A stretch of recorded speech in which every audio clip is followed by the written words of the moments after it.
Hi,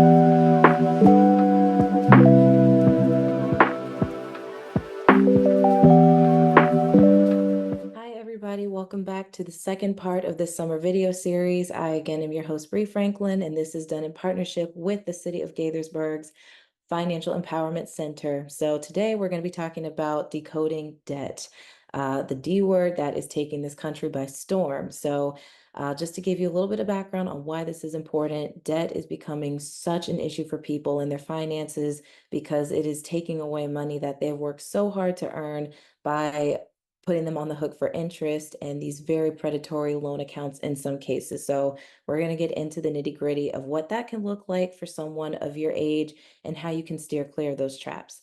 So starting with the biggest culprit right now, there's something called BNPL, buy now, pay later. And it might sound like it's a great idea and like it's the right choice to make if you're short on cash, but very, very much in need or desire of a shiny new item or an upgraded device, whatever that looks like.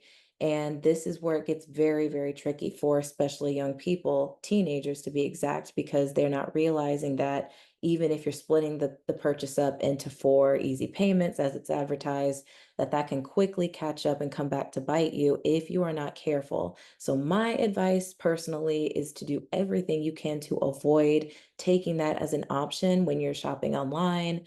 And just if you don't have it in cash, maybe save up for a couple more months and then come back around and knock it out with one flat payment. So that way you can rest easy knowing that it will not come back and wreak havoc on your credit score later. Additionally, you're going to want to look out for the more traditional forms, which are credit cards. So you've probably heard those mentioned a time or two, and that is a more straightforward payment option. Obviously, you have to be at least 18 to get your own credit card account, but the thing to be careful of is the language used to sign you up. So I can speak a lot from experience. When I was a teenager, I went shopping and bought a $60 pair of jeans and was incentivized to save 20% with a store card. And because I didn't make the connect between credit and store card, I just thought it was a gift card.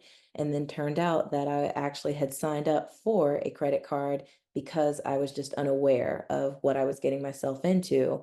And months later, because I was unaware that I had that account attached to my name, that $60 became $600 that I owed. So, moral of the story is be on high alert whenever you're out shopping at stores and just learn to say no and to walk away. That's usually not a great credit card choice, anyhow, just because of the terms. There are some great cards out there that give you points, that give you cash back, that give you travel perks, and so forth. But that's definitely not the right one usually. So just be extra careful. And then also, when you get to college very soon, you might be incentivized on campus with different offers to open a credit card. So if that is a route that you go and you have work study money or a part-time job or just some cash flow coming in, be sure to pay it on time every single month to avoid the I word, which is interest, and watch what you spend like a hawk. So be sure that you are taking these tips to heart. And if you do find yourself, perhaps missing a payment or two, not the end of the world. It truly happens to the best and the rest of us. Don't avoid the issue by just simply ignoring the bill because they're only going to come more frequently and they will start calling and collections can get really ugly. So just make sure that if you do decide to get into the credit game in the near future, that you are being responsible, that you are properly stewarding your finances every month, and just know that the power is ultimately yours. So I hope that these videos were helpful, and I hope to spend more time with you all in the future. Thanks so much again for watching.